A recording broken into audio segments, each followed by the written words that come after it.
Aujourd'hui, tu verras très souvent ce genre de débat sur l'égalité des sexes. L'homme et la femme se doivent être à égalité dans tous les domaines. Match nul, obligatoire, y a pas de choix. Mais l'égalité aux yeux de qui, pourquoi, dans quel domaine, comment et en quoi? L'égalité des droits. Arrêtez vos salades, franchement. Même si c'est très bon, on est en dehors d'un contexte culinaire ici, tu vois. La femme aujourd'hui est utilisée comme une carotte pour attirer les hommes, et certains hommes essayent de carotter les femmes. Bon, on n'est pas là pour parler fruits et légumes, c'est vrai. Aujourd'hui, par exemple, il sera tout à fait normal, et même si j'y connais rien en boîte de nuit, de voir des femmes avec un accès gratuit et des hommes avec un accès payant. En sachant que les femmes attireront les hommes et que les hommes dépenseront pour les femmes, tout cela est bien réfléchi. En dehors de ça, tu pourras voir aussi des spots publicitaires de femmes entièrement nues pour vendre du dentifrice, des yaourts, des tomates. En gros, on est d'accord pour dire qu'aujourd'hui la femme est utilisée comme un objet.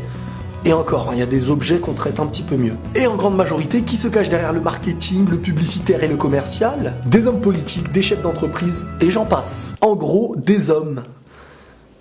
Je suis pas fier. Donc à ce niveau-là, vous imaginez bien que la femme, là, elle serait tombée de mon écran, il n'y aurait plus d'égalité. Mais le problème, c'est que certaines femmes ne sont pas encore conscientes. N'imaginent même pas que les hommes dont j'ai parlé considèrent les femmes comme leurs égaux.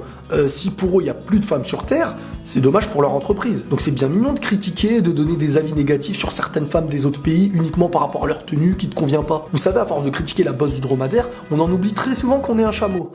Oui, parce qu'on a deux bosses, et lui, il en a une, et lui, quand... Enfin bref. Le problème, déjà, c'est qu'aujourd'hui, rien que les hommes entre eux et les femmes entre elles ne sont pas égaux. L'origine, la couleur de peau et la religion sont des choses qui, aux yeux des semblables, feront de toi quelqu'un de différent. À partir de là, tu peux dire ce que tu veux, avoir les qualifications que tu veux, même si t'es Einstein, t'auras pas la tronche qu'il faut. Il y aura toujours, en fonction du lieu, des avantages pour certains et des désavantages pour d'autres, et c'est partout pareil. Pour en revenir aux femmes, si elles veulent être mieux respectées et mieux traitées, à mon goût, faudrait déjà qu'elles n'espèrent pas être considérées comme des hommes, mais plutôt comme des femmes. Et ça devrait être une fierté pour elles d'être des femmes, des vraies femmes. En commençant par ne pas se faire endormir par des personnes qui se considéreront être porte-parole de la liberté des femmes, ceux qui viendront te dire « Ma chérie, si tu veux être libre, écoute-moi ». Non mais non, on t'écoute pas, chaque femme possède sa liberté et sa vision des choses. On ne se bat pas pour dicter une chose qu'on appellera liberté. On se bat pour qu'une personne puisse choisir sa liberté. Et c'est ça le problème aujourd'hui, on a rendu la femme complètement folle avec tout ça. Elle grandit même avec un complexe d'infériorité à vouloir toujours être l'égale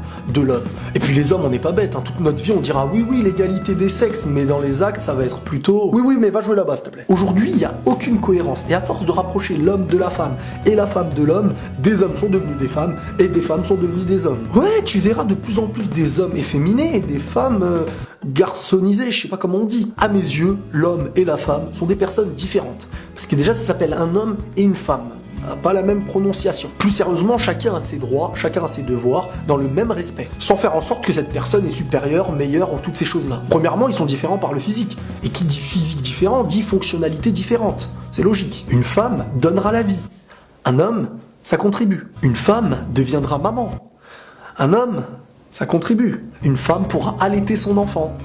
Un homme, ça contribue encore. On contribue un peu beaucoup quand même. C'est quand on aura le personnage principal dans l'histoire. On touchera plus d'argent qu'elles, on utilisera la valeur qu'elles ont aux yeux des hommes pour les utiliser et faire de l'argent. Merci.